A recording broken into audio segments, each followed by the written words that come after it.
やすさんのとこからもらってきたこんにゃく缶で釜を作るんですけど、火の伝わり具合をちょっと調べるために空庭で焚き火をしてみました。この缶をうまく使って上り窯風ピザ窯を作りたいと思います。なかなかしっかりしてる。切ったらでもあかんかな。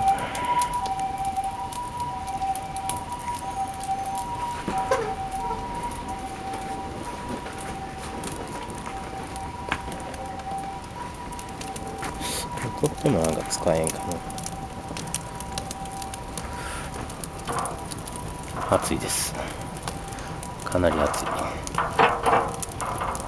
熱いです。これはブリキかな。